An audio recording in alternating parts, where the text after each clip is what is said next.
Capítulo 7. Como conseguir o que você realmente quer? São puras todas as emoções que aglutinam e elevam você. É impura a emoção que pega apenas uma parte do seu ser, e assim o distorce. Frase de Rainer Maria Rilke. Dei meu primeiro ataque. Elvis Presley sempre pedia a primeira dose assim, cumprindo um bizarro ritual diário, destinado a providenciar para que dormisse, depois de uma noite de extenuante desempenho. O assistente de Elvis abriu o primeiro envelope e lhe dava o de sempre, um sortimento multicolorido de barbitúricos, Amital, Carbrital, Nembutal Seconal, Quaaludes, Valium e Placidil, seguindo-se 3 doses de Demerol, injetadas logo abaixo das omoplatas. Antes que Elvis dormisse, o pessoal da cozinha, que se mantinha de plantão 24 horas por dia, punha-se a trabalhar. Apostava-se quanta comida ele conseguiria consumir antes de pegar no sono. Tipicamente, ele comia 3 cheeseburgers e 6 ou 7 bananas splits, antes de apagar. Muitas vezes, seus assistentes tinham de remover alimentos de sua traqueia, para que ele não sufocasse até a morte.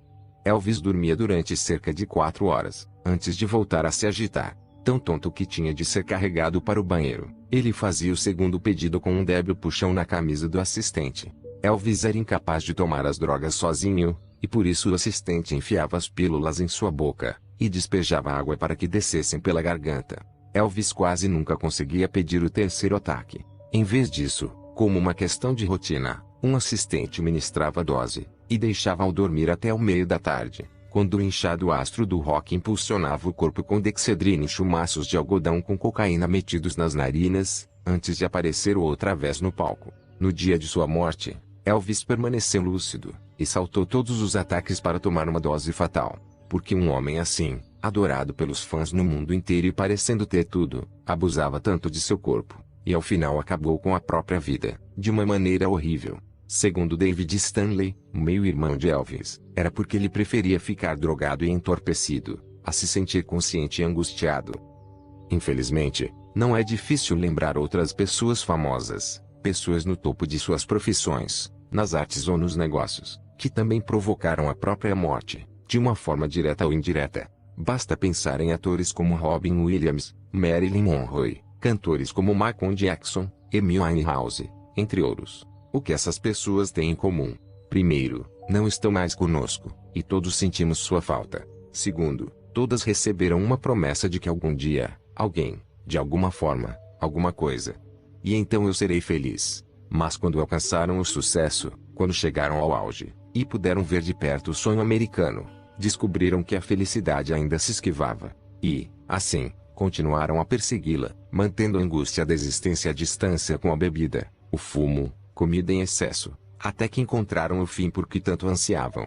Nunca descobriram a verdadeira fonte da felicidade. O que ficou demonstrado por essas pessoas é algo bastante familiar para muita gente. 1. Não sabiam o que realmente queriam da vida, e por isso se distraíram com uma variedade de ânimos artificiais alterantes. 2. Desenvolveram não apenas trilhas neurológicas, mas vias expressas para a dor, e seus hábitos as levavam a percorrer esses caminhos numa base irregular. Apesar de alcançarem o nível de sucesso com que outrora haviam apenas sonhado, e apesar de cercadas pelo amor e admiração de milhões de fãs, tinham muito mais referências para a dor. Tornaram-se eficientes em gerá-la, depressa e com facilidade, porque haviam criado linhas troncos para alcançá-la. 3. Não sabiam como fazer para se sentirem bem. Tinham de recorrer a alguma força exterior para ajudá-las a lidar com o presente. 4. Nunca aprenderam as engrenagens de como orientar conscientemente o foco de suas mentes. Permitiram que a dor e o prazer do ambiente as controlasse, em vez de assumirem o controle. Agora, compare essas histórias com uma carta que recebi recentemente de uma mulher que utilizou o meu trabalho para mudar de um jeito total e absoluto a qualidade de sua vida. Prezado Tony, fui bastante maltratada durante toda a minha vida, desde a infância até a morte de meu segundo marido. Em decorrência dos abusos e traumas profundos, desenvolvi uma doença mental conhecida como distúrbio de múltipla personalidade, com 49 personalidades diferentes. Nenhuma das minhas personalidades tinha conhecimento das outras, ou o que acontecera em cada uma de suas vidas. O único alívio que eu tinha, em 49 anos de existência como uma múltipla, assumia a forma de um comportamento autodestrutivo. Sei que parece estranho, mas a automutilação me proporcionava algum alívio. Depois de uma das minhas muitas tentativas de suicídio, fui internada no hospital e entregue aos cuidados de um médico. A fim de integrar as personalidades, eu precisava voltar ao trauma original que criara cada personalidade. Esse trauma devia ser lembrado, revivido, sentido. Cada um dos meus halteres cuidava de uma função específica, uma capacidade seletiva de recordação, e em geral tinha um único tom emocional. Trabalhei com um especialista no campo da MPD, e ele me ajudou a integrar todas as 49 personalidades em uma só. O que me sustentou ao longo de todos os diferentes processos que usamos foi o sentimento de que muitas das minhas personalidades eram bastante infelizes, e que minha vida se tornara tão caótica. Um alter não sabia o que o outro fazia, e nos descobríamos em todos os tipos de lugares e situações, a tal ponto que não tinha a menor lembrança depois que ocorria a troca. Pensamos que seríamos felizes ao nos tornarmos uma só, o supremo objetivo. Essa foi minha concepção errada. E que tremendo choque! Vivi um ano de inferno. Descobri-me extremamente infeliz, e lamentado por cada uma das minhas personalidades. Sentia saudade de cada uma das minhas pessoas, e às vezes as queria de volta, do jeito como eram antes, o que era muito difícil, e cometi mais 3 tentativas de suicídio naquele ano, até ser outra vez internada no hospital. Durante o último ano, assisti por acaso o seu programa na TV, e encomendei sua série de fitas para 30 dias, Poder Pessoal. Escutei-as muitas vezes, absorvendo qualquer coisa que pudesse usar. Minha abertura surgiu quando comecei a escutar suas Power Talk mensais. Aprendi com você coisas como um ser único que nunca aprendera como uma múltipla. Aprendi, pela primeira vez em 50 anos, que a felicidade vem de dentro, como um ser único. Tenho agora as lembranças dos horrores que cada uma das 49 personalidades sofreu. Quando essas lembranças afloram, sou capaz de contemplá-las, e se por acaso se tornam insuportáveis, posso agora mudar o foco, como aprendi com você, e não de uma forma dissociativa, como fazia antes. Não preciso mais entrar num transe de amnésia, e assumir outra personalidade. Estou aprendendo mais e mais sobre mim mesma, e também aprendendo a viver como um ser único. Sei que tenho um longo caminho a percorrer, e muita exploração a realizar. Comecei a definir meus objetivos, e a planejar como alcançá-los. Por enquanto, já estou emagrecendo, e pretendo atingir meu peso ideal no Natal, um belo presente para mim. Também sei que gostaria de ter um relacionamento com um homem, saudável, sem abusos. Antes de ser internada no hospital, eu trabalhava na IBM, e tive 4 pequenas empresas. Hoje, estou dirigindo uma nova empresa, muito satisfeita com o aumento nas vendas que consegui promover, depois que recebi alta do hospital. Passei a conhecer melhor meus filhos e netos, mas, ainda mais importante, passei a conhecer a mim mesma, atenciosamente. Elizabeth Petruzak. Publicada com permissão. Hoje, essa corajosa mulher não apenas voltou a trabalhar, mas também faz serviços voluntários no hospital. O que você quer? Pergunte a si mesmo o que realmente deseja na vida. Quer um casamento amoroso, o respeito de seus filhos, quer muito dinheiro, carros velozes, um empreendimento próspero, visitar lugares exóticos, ver pessoalmente monumentos históricos, quer ser idolatrado por milhões de pessoas como artista do rock, ou se tornar uma celebridade com sua estrela na calçada da fama. Quer deixar sua marca para a posteridade como inventor de uma máquina de viajar no tempo? Quer trabalhar como Madre Teresa para salvar o mundo, ou assumir um papel ativo na criação de um impacto ecológico? Qualquer que seja a coisa que você queira ou anseie, deve perguntar a si mesmo, por que eu quero isso? Não deseja belos carros, por exemplo, porque no fundo anseia pelos sentimentos de realização e prestígio que acha que acarretariam. Porque deseja uma vida familiar maravilhosa. É porque acha que lhe proporcionará sentimentos de amor, intimidade, afeição. Quer salvar o mundo por causa dos sentimentos de contribuição e fazer uma diferença que acredita que isso lhe trará. Em suma, não é verdade que no fundo você quer apenas mudar a maneira como se sente. Tudo se resume ao fato de que você quer essas coisas ou resultados porque as encara como um meio de alcançar determinados sentimentos, emoções ou estados que deseja. Quando beija alguém, o que o faz se sentir bem naquele momento? E o tecido mide em contato com o tecido humano que desencadeia o sentimento? Claro que não. Se fosse verdade, beijar seu cachorro proporcionaria a mesma coisa. Todas as nossas emoções nada mais são do que uma agitação de tempestades bioquímicas no cérebro. E podemos acioná-las a qualquer momento. Mas primeiro devemos aprender a assumir o controle consciente delas, em vez de viver em reação. A maioria das reações emocionais são adquiridas do ambiente. Modelamos deliberadamente algumas, e tropeçamos em outras. A mera consciência desses fatores é a base para a compreensão do poder do Estado. Sem a menor dúvida, tudo o que fazemos é para evitar a dor ou obter prazer, mas podemos mudar de imediato aquilo que acreditamos que vai levar à dor ou ao prazer, pela reorientação do foco e pela mudança dos estados mental, emocional, fisiológico. Como eu disse no capítulo 3 de Poder Ilimitado, um estado pode ser definido como a soma de milhões de processos neurológicos acontecendo dentro de nós, a soma total de nossas experiências em qualquer momento determinado. A maioria dos estados ocorre sem qualquer orientação consciente de nossa parte. Vemos algo, e reagimos com o ingresso num estado. Pode ser um estado fértil e útil, ou pode ser um estado árido e limitador, mas não há muito que a maioria das pessoas possa fazer para controlá-lo. Você já se descobriu incapaz de recordar o nome de um amigo? Ou como soletrar uma palavra difícil? Como sonho? Como não foi capaz? Sabia a resposta, com certeza. Porque é estúpido? Não, porque se encontrava num estado de estupidez. A diferença entre uma atuação medíocre ou brilhante não se baseia na sua capacidade, mas sim no estado de sua mente e, ou corpo em qualquer momento determinado. Você pode ser talentoso, com a coragem e determinação de Marva Collins, a graciosidade e elegância de Fred Astaire, a força e resistência de Nolan Ryan, a compaixão e inteligência de Albert Einstein. Mas se submergir continuamente em estados negativos, nunca realizará essa promessa de excelência.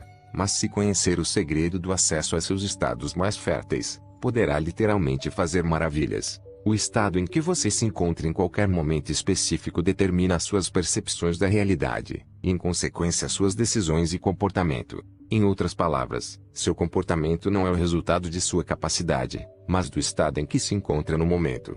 Para mudar sua capacidade, mude seu estado. Para aproveitar os incontáveis recursos que existem dentro de você, ingresse num estado de aproveitamento e expectativa ativa. E observe os milagres ocorrerem. Mas como podemos mudar nossos estados emocionais? Pense em seus estados como a operação de um aparelho de televisão. Para ter cores firmes, com um som incrível, é preciso ligar o aparelho. Ligar sua fisiologia é, como dar ao aparelho a eletricidade de que precisa para operar. Se você não tem o essencial, não terá imagem, nem som, apenas uma tela vazia. Da mesma forma, se você não se ligar, usar todo o seu corpo, em suma, sua fisiologia, pode se descobrir incapaz de soletrar sonho.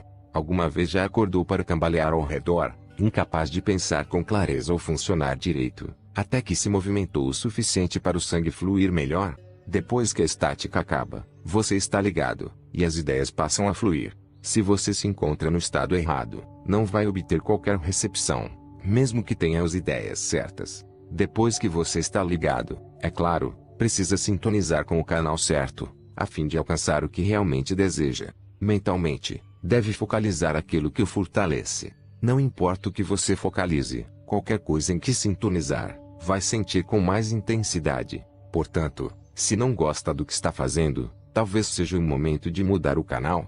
Há sensações ilimitadas, meios ilimitados de encarar praticamente qualquer coisa na vida. Se o que você faz não funciona, mude o canal, e sintonize com algo que lhe proporcionará as sensações que sempre desejou. Todas as sensações por que você anseia estão disponíveis durante todo o tempo. Basta sintonizar o canal certo.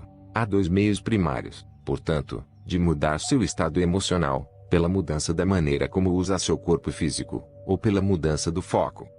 Fisiologia, o poder do movimento.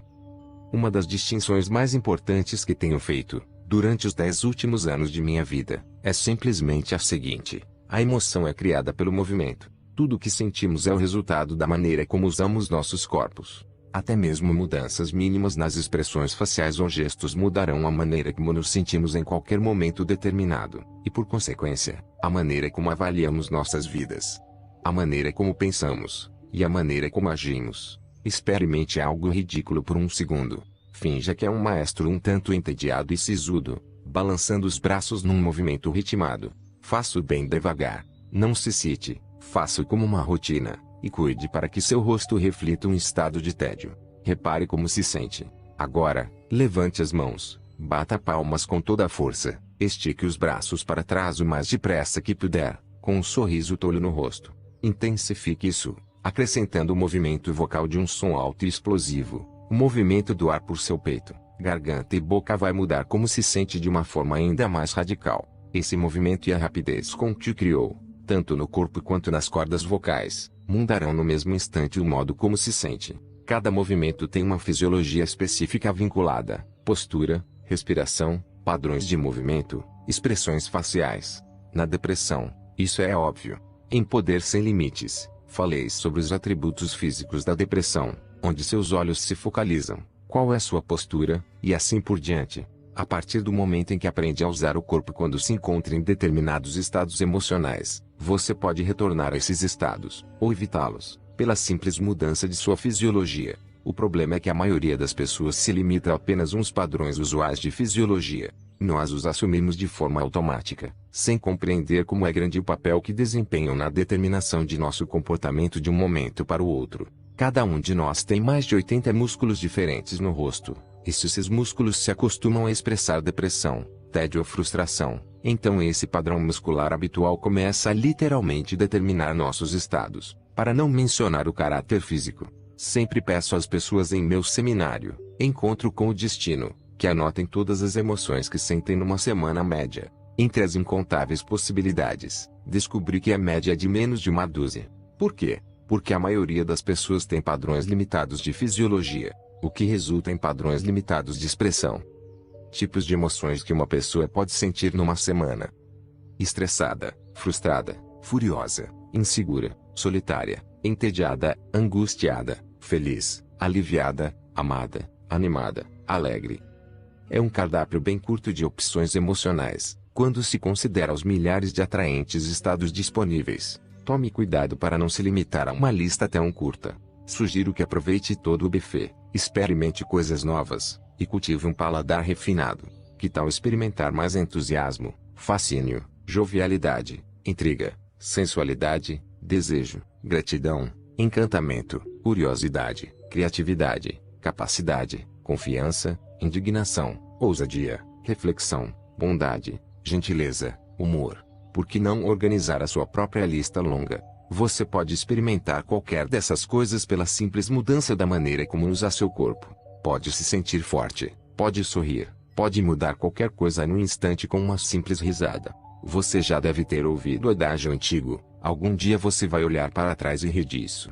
Se é verdade, por que não olhar para trás e rir agora? Por que esperar? Desperte seu corpo, aprenda a pô-lo em estados agradáveis, não importa o que possa ter acontecido.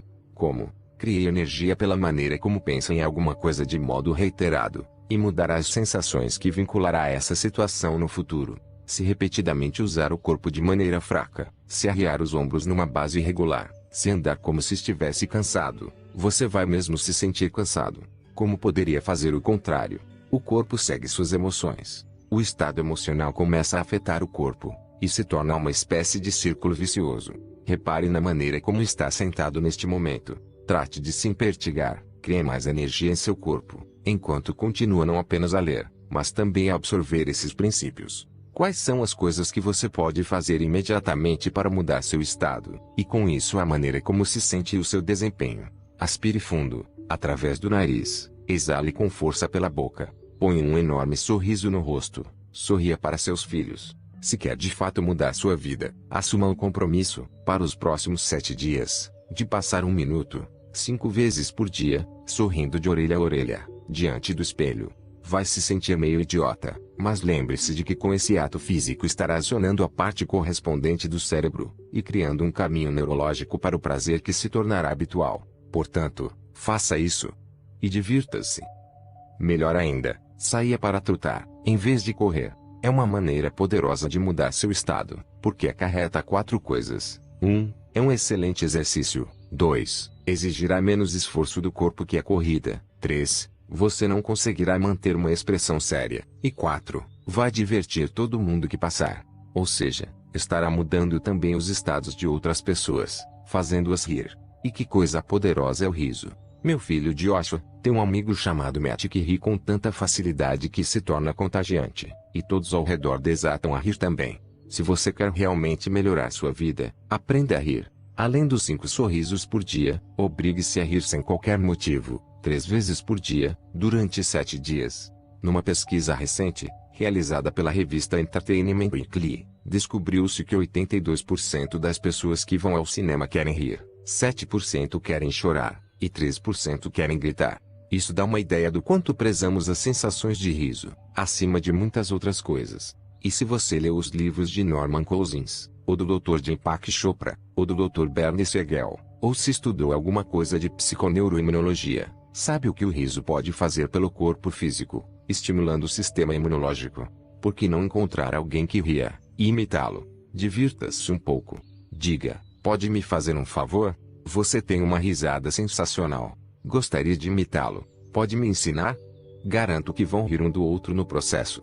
Respire da maneira como a outra pessoa respirar. Assuma a mesma postura, os mesmos movimentos do corpo. Use as mesmas expressões faciais. Imite os mesmos sons. Vai se sentir um idiota quando começar, mas depois de algum tempo pegará o jeito, e logo os dois estarão rindo histericamente, por parecerem tão tolos. No processo, porém, você começará a abrir a rede neurológica para criar o riso numa base regular. À medida que fizer isso, muitas e muitas vezes, vai descobrir que rir se torna mais fácil, e com certeza se divertirá. Conhecemos muito, sentimos pouco, ou pelo menos sentimos bem pouco das emoções criativas de que uma boa vida deriva. Frase de Bertrand Russell. Qualquer um pode continuar a se sentir bem. Se já se sente bem, não é preciso muito esforço para conseguir isso. Mas o fundamental na vida é ser capaz de se fazer sentir bem, quando a pessoa não se sente bem, ou quando nem mesmo quer se sentir bem. Saiba que você pode fazer isso num instante, usando o corpo como um instrumento para mudar de estado. Depois de identificar a fisiologia ligada a um estado, você pode usá-la para criar à vontade os estados que deseja. Trabalhei há alguns anos com John Denver, um homem que me impressiona não apenas por seu talento musical, mas também porque sua personalidade particular tem uma consonância absoluta com a imagem pública. O motivo para o seu êxito é evidente. Trata-se de um homem excepcionalmente simpático e solícito. Trabalhamos juntos porque ele estava experimentando o bloqueio do Criador. Identificamos as ocasiões em que escreveu suas melhores canções, e descobrimos que a inspiração surgira quando fazia algo físico. Em geral, uma canção inteira fluía por sua mente depois que esquiava por uma montanha abaixo, voava em seu jato ou bimotor, andava em seu carro esporte em alta velocidade. Quase sempre havia velocidade envolvida, e o fluxo de adrenalina, junto com a experiência de focalizar a beleza da natureza, desempenhava um papel importante em sua estratégia criativa. Na ocasião, ele experimentava algumas frustrações em certas áreas de sua vida, e não mantinha a mesma atividade intensa ao ar livre. Bastou efetuar essa mudança, com a recuperação de uma fisiologia forte, para que ele conseguisse restaurar a certeza e fluxo de sua criatividade sem demora. Todos nós temos a capacidade de promover mudanças assim, em qualquer ocasião. Apenas mudando nossa fisiologia, podemos mudar o nível de desempenho. Nossa capacidade sempre existe. E o que temos de fazer é ingressarmos nos estados em que se torna acessível. A chave para o sucesso, portanto, é criar padrões de movimento que criem confiança, um senso de força, flexibilidade, um senso de poder pessoal, e diversão. Compreenda que a estagnação decorre da falta de movimento. Pode pensar num velho, alguém que não circula muito. Envelhecer não é uma questão de idade, é uma ausência de movimento. E a suprema ausência de movimento é a morte. Se avistar crianças andando por uma calçada depois da chuva, e houver uma poça à frente, o que elas farão quando lá chegarem? Vão pular a poça. E também vão rir, se molhar, e se divertir. O que faz uma pessoa mais velha? Contorna a poça? Não se limita a contorná-la, pois vive sempre se queixando. Você quer viver de uma maneira diferente. Quer viver com o vigor em seus passos, um sorriso no rosto. Por que não converter a jovialidade numa nova prioridade sua? Faça com que se sentir bem seja sua expectativa. Não precisa ter um motivo para se sentir bem. Está vivo, pode se sentir bem sem nenhum motivo. Foco, o poder da concentração. Se você quisesse, não poderia ficar deprimido de um momento para outro. Pode apostar que sim, só por focalizar alguma coisa em seu passado que foi horrível. Não temos todos uma experiência lamentável no passado. Se você focalizá-lo o suficiente, imaginá-la, pensar a respeito, logo começará a senti-la. Já assistiu a um filme horrível? Voltaria para assistir esse filme centenas de vezes? Claro que não. Por quê? Porque não se sentiria bem ao fazer isso. Então por que voltar aos filmes horríveis em sua cabeça numa base regular? Por que se assistir nos seus papéis de que menos gosta, contracenando com a artista que menos aprecia? Por que projetar de novo desastres financeiros ou péssimas decisões em sua carreira? Esses filmes de classe B, é claro, não se limitam à sua experiência passada. Você pode focalizar neste momento alguma coisa que pensa que lhe faz falta, e se sentir mal. Melhor ainda, pode focalizar algo que ainda nem aconteceu, e se sentir mal a respeito de antemão. Você pode rir disso agora, mas infelizmente é o que a maioria das pessoas faz todos os dias. Se quisesse sentir como se estivesse em êxtase neste momento, não seria possível. Você pode fazê-lo com a mesma facilidade. É capaz de focalizar ou recordar um momento em que experimentou um êxtase total e absoluto. É capaz de focalizar como seu corpo se sentiu. É capaz de lembrar com detalhes tão vividos que se torne de novo plenamente associado a esses sentimentos. Pode apostar que sim. E você também é capaz de focalizar as coisas em sua vida com que se sente extasiado neste momento, em tudo que sente que é maravilhoso em sua vida. E pode focalizar as coisas que ainda não aconteceram, e se sentir bem a respeito de antemão. Esse é o poder que os objetivos oferecem, e o motivo pelo qual vamos focalizá-los no capítulo 11. Tudo o que focalizamos se torna nossa ideia da realidade. A verdade é que bem poucas coisas são absolutas. De um modo geral, como você se sente sobre as coisas, e o significado de uma experiência em particular, tudo dependerá do seu foco. Elizabeth, a mulher com o distúrbio de múltipla personalidade, estivera em dor constantemente. Seu caminho de fuga foi criar uma nova personalidade para cada incidente que tinha de enfrentar emocionalmente. Isso lhe permitia mudar o foco, ver o problema através dos olhos de outra pessoa. Contudo, ela ainda sentia a dor, mesmo depois da integração. Só depois que aprendeu a controlar seu estado, pela mudança consciente de sua fisiologia e foco, é que se tornou capaz de assumir o controle de sua vida. O foco não é a verdadeira realidade, porque é a visão de uma pessoa, é apenas uma percepção do modo como as coisas realmente são. Pense nessa visão, o poder do nosso foco, como sendo a lente de uma câmera. A lente mostra apenas a imagem e o ângulo que você focalizou. Por isso, as fotografias que você tira podem com a maior facilidade distorcer a realidade, apresentando apenas uma parcela mínima da imagem ampla. Vamos supor que você foi a uma festa sem sua câmera, sentou num canto, focalizou um grupo de pessoas discutindo. Como essa festa seria representada? Seria projetada como uma festa desagradável e frustrante, em que ninguém se divertiu, e todos brigaram.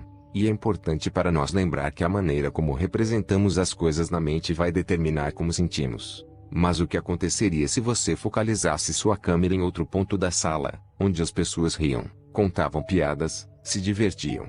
Mostraria ter sido a melhor das festas, com todo mundo se divertindo demais. É por isso que há tanta repercussão com as biografias não autorizadas. São apenas a percepção de uma pessoa sobre a vida de outra pessoa. E, com frequência, essa visão é oferecida por pessoas cuja inveja lhes proporciona um interesse velado em distorcer as coisas. O problema é que a visão da biografia se limita apenas ao ângulo de câmera do autor, e todos sabemos que as câmeras distorcem a realidade, que um close pode fazer as coisas parecerem maiores do que são na verdade.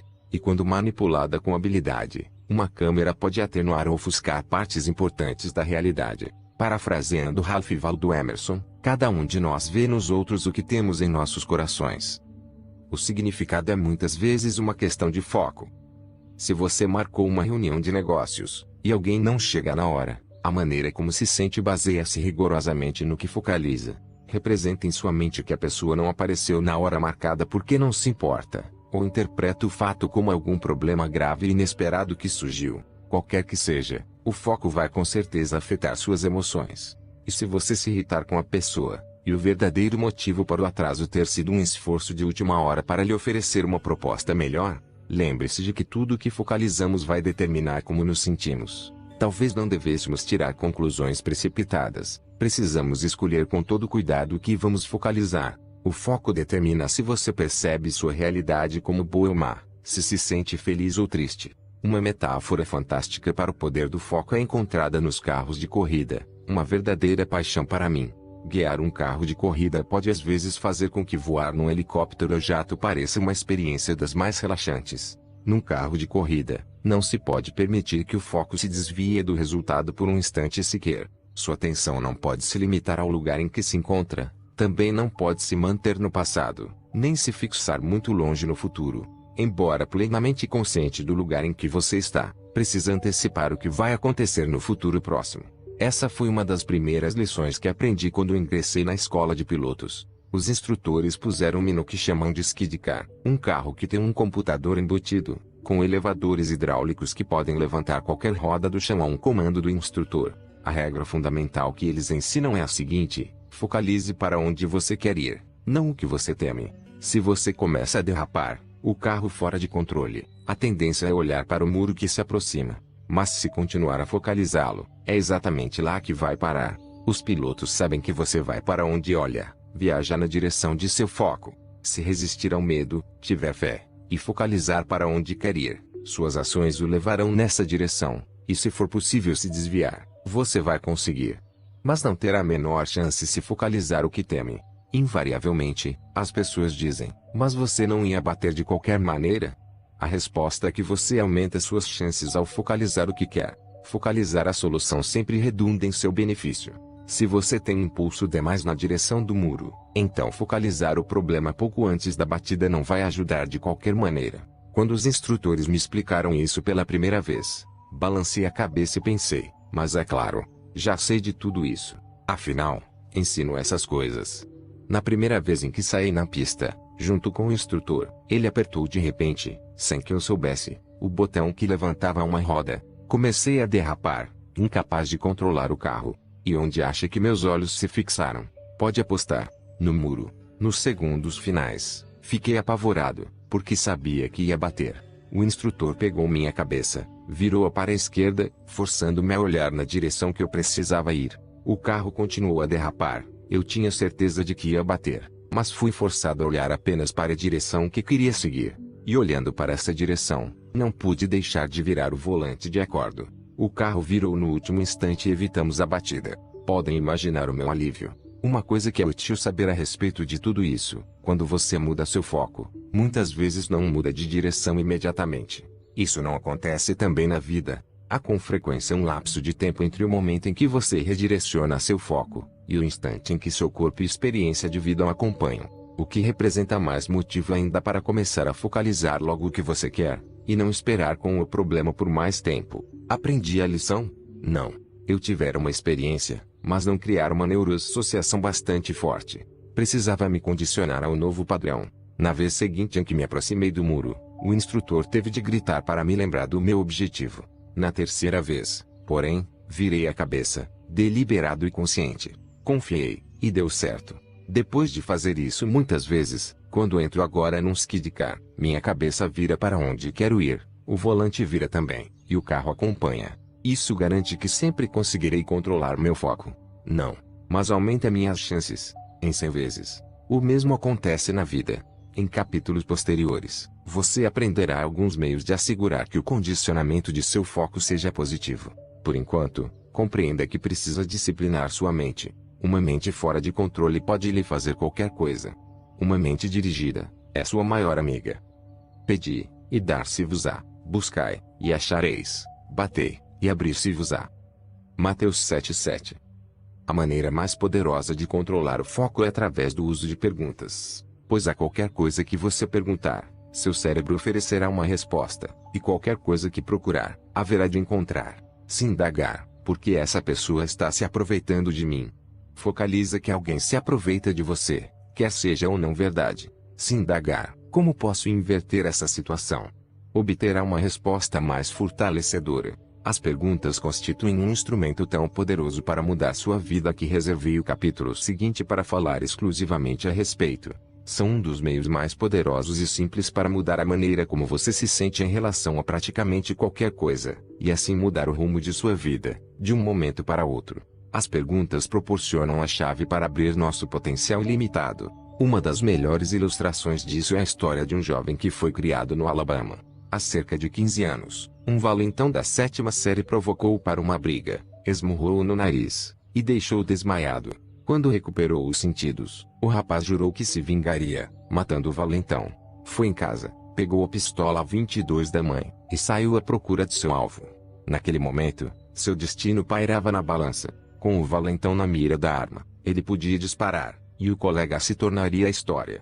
Mas foi nesse instante que ele se fez uma pergunta: o que acontecerá comigo se puxar o gatilho?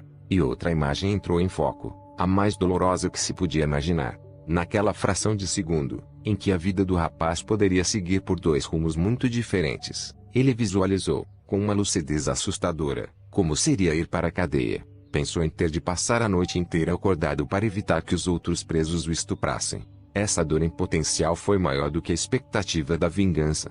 Ele desviou a arma e atirou numa árvore. Esse rapaz era Bo Jackson, e pela maneira como descreve a cena em sua biografia, não resta a menor dúvida de que nesse momento fundamental de sua vida a dor associada com a prisão foi uma força mais poderosa do que o prazer que ele pensava que matar outro rapaz lhe proporcionaria. Uma mudança de foco, uma decisão sobre dor e prazer, provavelmente fez a diferença entre um garoto sem futuro e uma das maiores histórias de sucesso atlético do nosso tempo. Assim como o armeiro apara e deixa a flecha reta, o mestre orienta seus pensamentos desgarrados. Buda. Não é apenas o que você focaliza, mas como. Nossa experiência do mundo é criada pela coleta de informações, com o uso dos 5 sentidos. Cada um de nós, no entanto, tende a desenvolver um modo de foco predileto, ou uma modalidade, como muitas vezes se chama. Algumas pessoas, por exemplo, recebem um impacto maior do que veem. O sistema visual tende a ser predominante. Para outras, os sons são o gatilho para as grandes experiências da vida, enquanto para alguns, o tato é a base de tudo. Mesmo dentro de cada um desses modos de experiência, porém, há elementos específicos de imagens, sons, ou outras sensações, que podem ser mudados para aumentar ou diminuir a intensidade da experiência. Esses ingredientes básicos são chamados de submodalidades. Por exemplo, você pode pegar uma imagem em sua mente, e depois pegar qualquer aspecto dessa imagem, uma submodalidade, e mudá-lo, para mudar seus sentimentos a respeito. Pode dar mais brilho à imagem, mudando no mesmo instante a quantidade da intensidade com que sente a experiência. Isso é conhecido como mudar uma submodalidade. Provavelmente o maior conhecedor de submodalidades é Richard Bandler, cofundador da programação neurolinguística. A linhagem de estudiosos desse assunto data do trabalho básico sobre os 5 sentidos de Aristóteles, que divide em categorias os modelos de percepção. Para uma análise mais detalhada das submodalidades, leia Poder Sem Limites, capítulos 6 e 8. Você pode elevar ou baixar radicalmente sua intensidade de sentimento em relação a qualquer coisa pela manipulação das submodalidades. Elas afetam como você se sente em relação a tudo. Se experimenta alegria, frustração, admiração, ou desespero. Compreendê-las permite não apenas mudar como se sente em relação a qualquer experiência em sua vida, mas também mudar o que significa para você, e com isso o que pode fazer a respeito. Uma imagem que descobri ser muito útil é pensar nas submodalidades como os códigos de barras dos produtos comerciais, aquelas pequenas linhas pretas que substituíram as etiquetas de preços em quase todos os supermercados americanos. Os códigos parecem insignificantes, mas quando passados pelo scanner na caixa registradora informam ao computador qual é o produto, quanto custa, como sua venda afeta o estoque, e assim por diante. As submodalidades funcionam da mesma maneira. Quando acionamos o scanner do computador que chamamos cérebros, informam qual é a coisa, como nos sentimos a respeito, e o que fazer. Você possui os seus próprios códigos de barras, e há uma lista surgindo junto com as perguntas a formular, para determinar qual deles vai usar. Por exemplo, se você tende a focalizar as modalidades visuais, a quantidade de satisfação que obtém de uma lembrança específica é provavelmente uma consequência direta das submodalidades de tamanho, cor, brilho, distância e quantidade de movimento na imagem visual que projetou.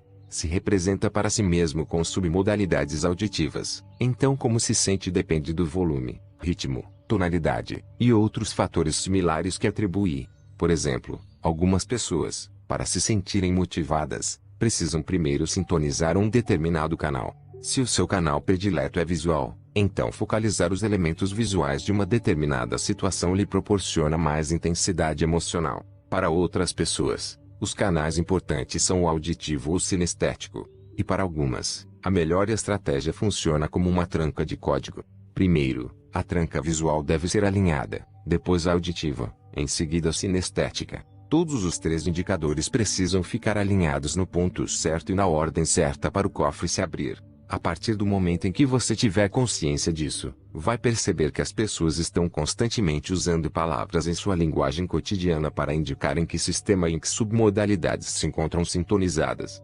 Escute as maneiras como descrevem suas experiências, e aceite literalmente. Por exemplo, Nas duas últimas frases usei os termos sintonizadas e escute. É evidente que são indicações auditivas. Quantas vezes já ouviu alguém dizer, não posso me imaginar a fazer isso? Estão dizendo qual é o problema. Se pudessem se imaginar a fazer, entrariam no estado em que sentiriam que poderiam fazer acontecer. Alguém pode ter lhe dito uma ocasião, você está exagerando as coisas. Se você estava transtornado demais, é bem possível que a pessoa tivesse razão. Talvez você estivesse absorvendo as imagens em sua mente e tornando-as muito maiores, o que tende a intensificar a experiência. Se alguém diz, isso está me sufocando, você pode ajudar a fazer com que a pessoa se sinta menos angustiada com a situação, levando-a assim a um estado melhor para cuidar do problema. Se alguém diz, estou me desligando, você pode ajudá-lo a sintonizar de novo, a fim de que ele possa mudar de estado. Expressões comuns baseadas em submodalidades visuais. Isso deixa o meu dia mais claro. Isso põe as coisas numa perspectiva melhor. Isso tem alta prioridade. Esse cara tem um passado negro. Vamos ver o quadro mais amplo. Esse problema continua a me encarar de frente. Submodalidades auditivas. Ele vive emitindo estática. O problema é gritar comigo. Estou ouvindo direito. Parei tudo o que fazíamos com um ranger de pneus. O cara está fora do ritmo. Isso soa maravilhoso. Submodalidades sinestéticas. Esse cara é escorregadio. A pressão aumenta e diminui. Essa coisa está pesando em mim. Sinto que carrego todo o peso nas costas. Esse concerto é mesmo quente. Estou totalmente imerso nesse projeto. Nossa capacidade de mudar a maneira como sentimos depende da capacidade de mudar as submodalidades. Devemos aprender a assumir o controle dos vários elementos com que representamos as experiências, e mudá-los de uma maneira que apoie os resultados desejados. Por exemplo, você já se descobriu a dizer que precisa ficar à distância de um problema. Se isso já aconteceu, eu gostaria que tentasse uma coisa. Pense numa situação que o esteja desafiando no momento. Faça uma imagem em sua mente. Depois pense que está empurrando essa imagem para mais e mais longe. Paire por cima. Contemple o problema lá embaixo, com uma nova perspectiva. O que acontece com a sua intensidade emocional? Para a maioria das pessoas, diminui. E se a imagem se torna mais indistinta e menor? Agora, pega a imagem do problema e torne-a maior, mais nítida, e mais próxima. Para a maioria das pessoas, isso a intensifica. Empurre a imagem para trás. Observe só a derretê-la. Uma mudança simples em qualquer um desses elementos é como mudar os ingredientes numa receita. Vão com certeza alterar o que você experimenta no corpo. Embora eu tenha discorrido a fundo sobre as submodalidades em Poder Sem Limites, volto ao assunto aqui porque quero ter certeza de que você vai absorver essa distinção. É fundamental para a compreensão de muito do trabalho que faremos neste livro. Lembre-se, a maneira como você se sente em relação às coisas é instantaneamente alterada por uma alteração nas submodalidades. Por exemplo, pense em algo que aconteceu ontem. Apenas por um instante, imagine essa experiência. Tire a imagem da memória e projete-a para trás de você. Pouco a pouco, empurre-a para trás, até que fique a quilômetros de distância, pequena, apenas um ponto vago na escuridão. A impressão é de que aconteceu ontem, ou há muito tempo. Se a lembrança é agradável, traga-a de volta. Caso contrário, deixe-a lá atrás. Quem precisa focalizar uma lembrança assim? Em contraste, você teve algumas experiências maravilhosas em sua vida. Pense numa agora. Uma experiência que tenha acontecido há muito tempo. Recorde as imagens dessa experiência. Traga-as do fundo da memória. Ponha-as na sua frente. Faça com que sejam grandes, nítidas, coloridas. Torne-as tridimensionais. Entre no corpo que tinha na ocasião, e sinta a experiência neste momento como se estivesse lá. Parece que aconteceu há muito tempo, ou é algo que você desfruta agora. Como pode perceber, até sua experiência de tempo pode ser mudada pela mudança das submodalidades. Crie a sua própria planta. A descoberta de suas submodalidades é um processo divertido. Você pode querer fazer isso sozinho, embora talvez constate que é mais divertido fazê-lo com outra pessoa. Isso o ajudará na acurácia. E se a outra pessoa também leu este livro, terá muito sobre o que conversar, e ainda uma testemunha do seu compromisso em assumir o controle pessoal. Agora, bem depressa, pense num momento de sua vida em que teve uma experiência bastante agradável, e faça o seguinte: classifique sua satisfação numa escala de 0 a 100, em que 0 é a total ausência de satisfação, e 100 o nível máximo de contentamento que poderia desfrutar. Digamos que você chegou a 80 nessa escala de intensidade emocional. Agora, Passe para a lista de possíveis submodalidades, e vamos descobrir que elementos são propensos a criar mais satisfação em sua vida do que outros, mais sentimentos de prazer do que sentimentos de dor. Comece a avaliar cada uma das perguntas contidas na lista de acordo com a sua experiência. Por exemplo, ao lembrar a experiência e focalizar as submodalidades visuais, pergunte a si mesmo: é um filme ou uma imagem parada? Se for um filme, verifique qual é a sensação.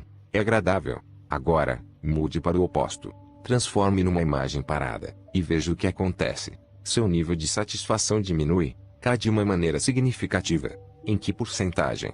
Ao converter numa imagem parada, caiu de 80 para 50, por exemplo. Anote o impacto que essa mudança causou, e assim poderá usar essa distinção no futuro. Restabeleça a forma inicial da imagem, ou seja, faça com que seja um filme de novo, se assim era, a fim de sentir que voltou a 80. Agora, passe para a pergunta seguinte na lista: é em cores, ou preto e branco? Se era em preto e branco, verifique a sensação. Passe para o oposto. Acrescente cor, e veja o que acontece. Isso eleva sua intensidade emocional acima de 80. Anote o impacto emocional. Se o leva a 95, pode ser um elemento valioso para lembrar no futuro. Por exemplo, ao pensar numa tarefa que geralmente evita, se acrescentar cor à imagem que faz dela, vai descobrir que sua intensidade emocional positiva aumenta no mesmo instante. Agora, volte a imagem a preto e branco. Observe o que acontece com sua intensidade emocional, e que grande diferença isso faz. Lembre-se de terminar sempre com a restauração do estado original, antes de passar para a pergunta seguinte. Devolva as cores, torne mais brilhante do que era antes, até se sentir envolto por cores vividas. O brilho é uma submodalidade importante para a maioria das pessoas. Dar mais brilho às coisas intensifica a sua emoção. Se você pensar na experiência agradável neste momento, e tornar a imagem mais e mais brilhante, provavelmente vai se sentir melhor, não é? Há exceções, é claro. Se você saborear a lembrança de um momento romântico, e de repente todas as luzes se acenderem, isso pode não ser muito apropriado. E se você tornar a imagem indistinta, escura, e desfocada, para a maioria das pessoas, isso a torna quase depressiva. Portanto, torne-a sempre cada vez mais brilhante. Continue pela lista, verificando qual dessas submodalidades visuais muda mais sua intensidade emocional. Ao recriar a experiência dentro de sua cabeça, como soa, o aumento do volume altera o nível de prazer que você sente. Como a aceleração do ritmo afeta seu contentamento. Até que ponto? Registre tudo, e altere tantos outros elementos quantos puder pensar. Se o que está imaginando é o som da voz de alguém, experimente com diferentes inflexões e sotaques, e note o que isso influi ao nível de contentamento que experimenta. Se mudar a qualidade do som de suave e mácio para áspero e estridente, o que acontece? Lembre-se de terminar com a restauração dos sons à sua forma auditiva original, a fim de que todas as qualidades continuem a criar prazer para você. Neste momento, você pode dar pausas neste vídeo, e verificar na tela a lista das possíveis submodalidades. Isso lhe auxiliará na execução do exercício.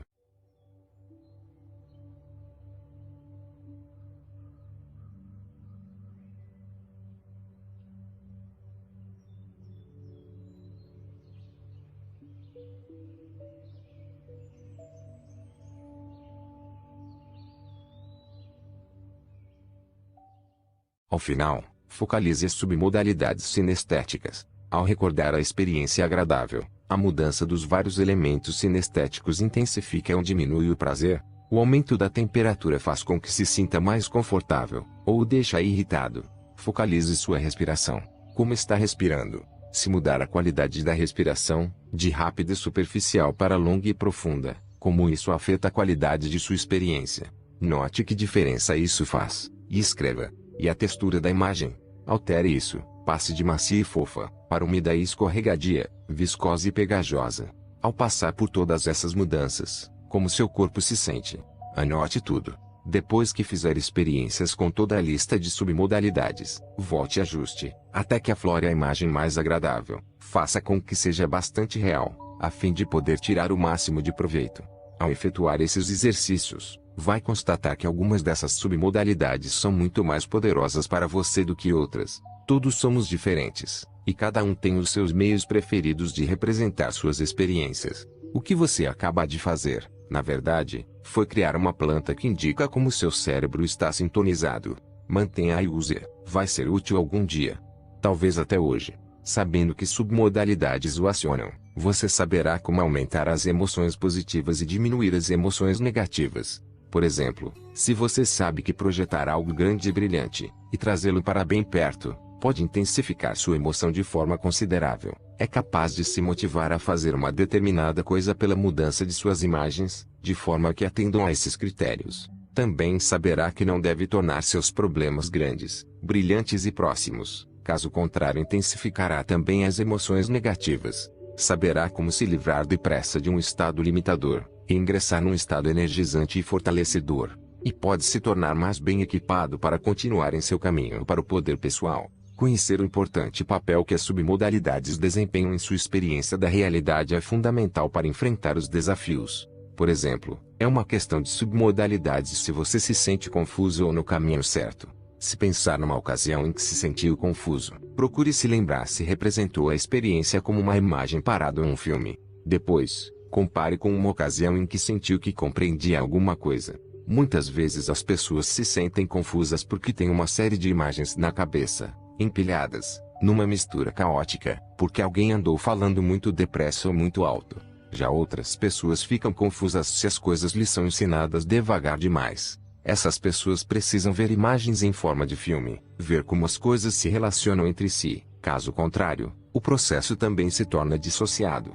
Percebe como compreender as submodalidades de outra pessoa pode ajudá-lo a ensinar de uma forma muito mais eficaz. O problema é que a maioria das pessoas aceita os padrões limitadores, faz com que se tornem grandes, brilhantes, próximos, ruidosos ou pesados, quaisquer que sejam as submodalidades com que estamos mais sintonizados, e depois especula por que se sente sufocada. Se algum dia ingressou nesse estado e conseguiu sair, provavelmente porque você ou outra pessoa pegou essa imagem e mudou-a, reorientando o foco, até que você finalmente disse: ora, não era uma coisa tão grande assim.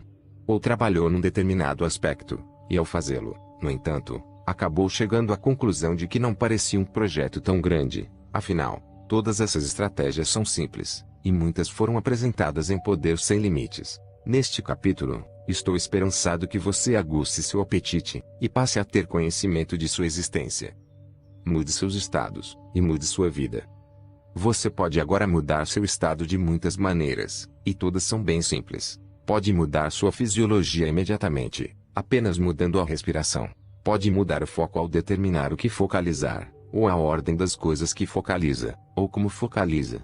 Pode mudar suas submodalidades. Se tem focalizado de uma forma sistemática, o pior que pode acontecer, não há desculpa para continuar a fazer isso. Comece agora a focalizar o melhor. O segredo na vida é ter tantos meios de orientá-la que se torna uma arte. O problema da maioria das pessoas é dispor apenas de uns poucos meios de mudar seu estado. Comem demais, bebem demais, dormem demais, fumam, ou consomem drogas. Nada disso nos fortalece, e tudo pode ter consequências desastrosas e trágicas. O maior problema é que muitas dessas consequências são cumulativas, e por isso nem percebemos o perigo, até que já é tarde demais. Foi o que aconteceu com Elvis Presley, e infelizmente é o que também ocorre todos os dias com muitas pessoas. Imagine uma desafortunada rã, numa panela, sendo fervida até a morte. Se fosse largada com a água já fervendo, o choque do calor faria com que pulasse de volta no mesmo instante. Mas com o calor aumentando pouco a pouco, ela não nota que corre perigo, até que já é tarde demais para pular fora. A viagem para a queda fatal começa quando você não controla seus estados, porque, se não controla seus estados, não é capaz de consolar seu comportamento. Se há coisas que precisa realizar, mas não se torna motivado, compreenda que seu estado não é o apropriado. Isso não é uma desculpa, porém é uma ordem. É uma ordem para fazer qualquer coisa que seja necessária para mudar seu estado, quer seja através da mudança da fisiologia ou do foco. Em determinada ocasião, eu me pus num estado de ser pressionado a escrever meu livro. Não é de admirar que eu sentisse que era impossível. Tive de encontrar um meio de mudar meu estado. Caso contrário, você não estaria lendo isto hoje. Tive de entrar num estado de criatividade, de citação. Se você quer fazer uma dieta, não vai dar certo se estiver num estado de apreensão, preocupação, ou frustração.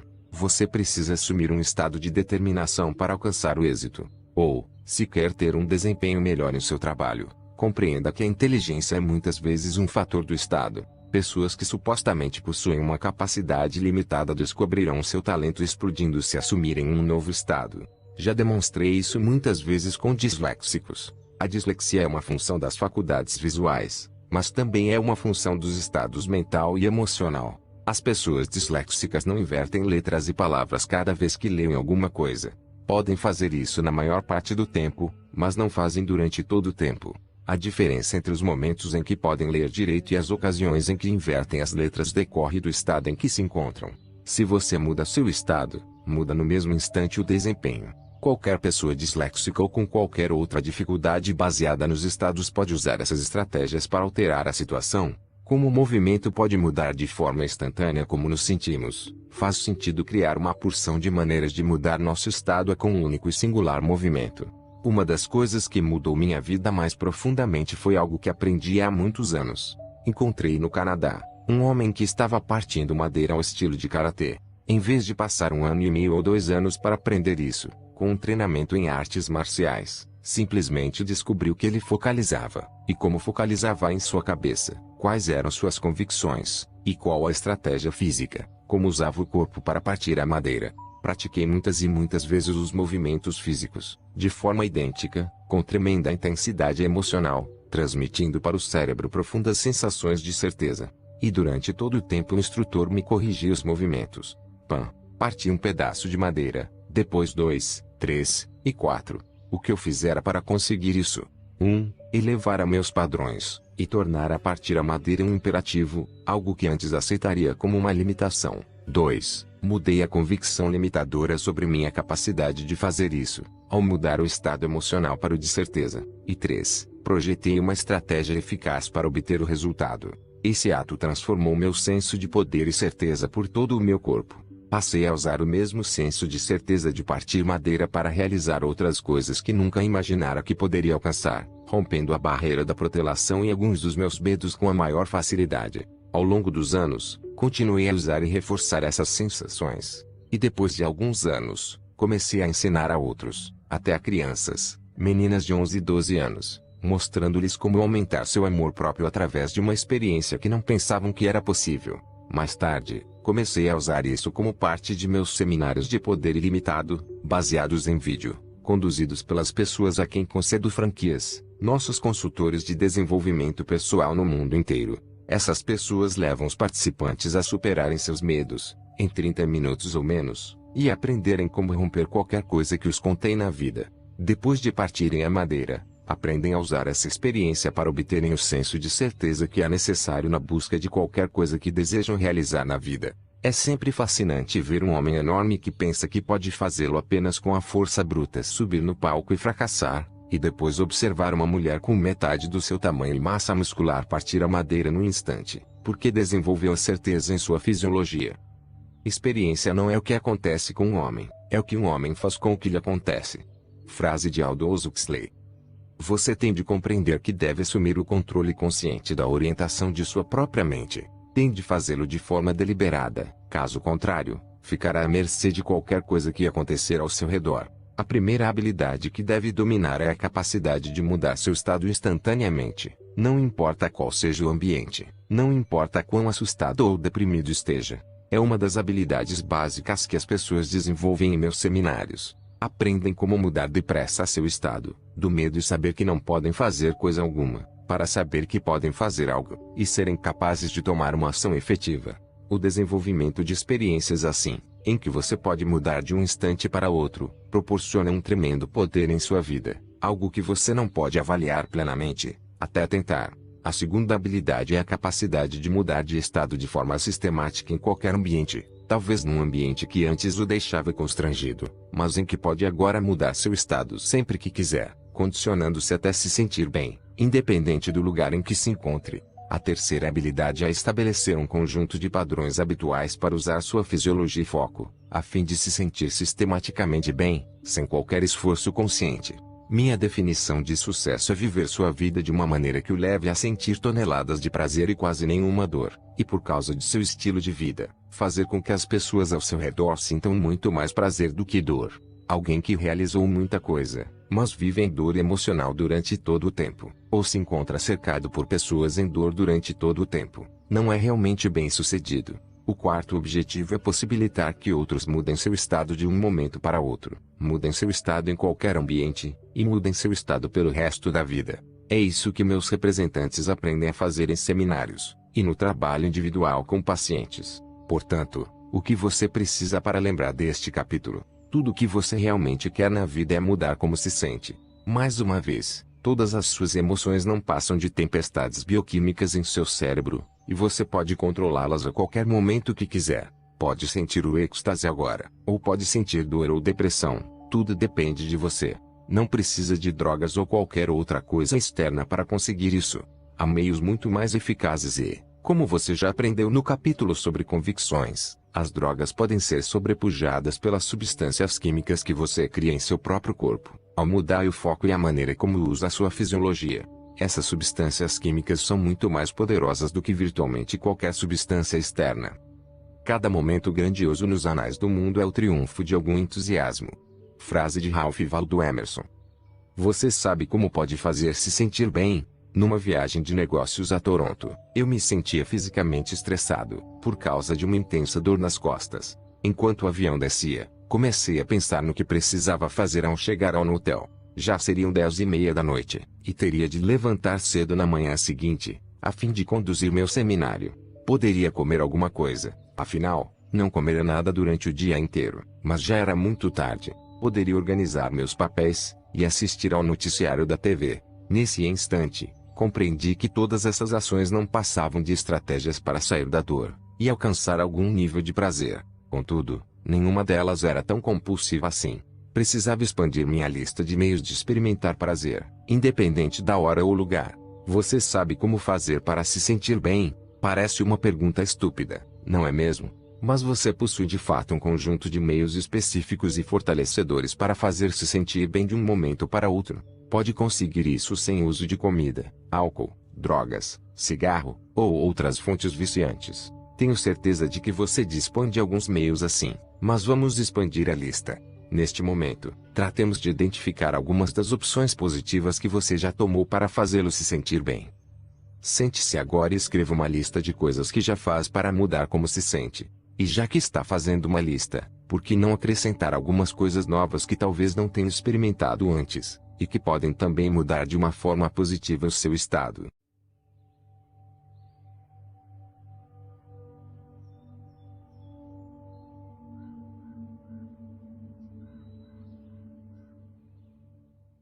Não pare enquanto não tiver um mínimo de 15 e-mails para se sentir bem instantaneamente, e o ideal seria ter pelo menos 25. Este é um exercício a que você pode querer voltar, até ter 100 e-mails. Quando fiz minha lista, constatei que tocar música era um dos meios mais poderosos que eu podia usar para mudar meu estado num instante. Ler era outro meio de me sentir bem, porque mudava meu foco, e adoro aprender, em particular a leitura de alguma coisa instrutiva e informativa, algo que posso aplicar de imediato em minha vida. Mudar os movimentos do corpo é algo que posso fazer a qualquer momento para romper um estado limitador, e entrar num estado criativo. Os exercícios do meu Stairmaster, com música tocando a toda, pular numa cama elástica, correr 8 km em aclive, nadar.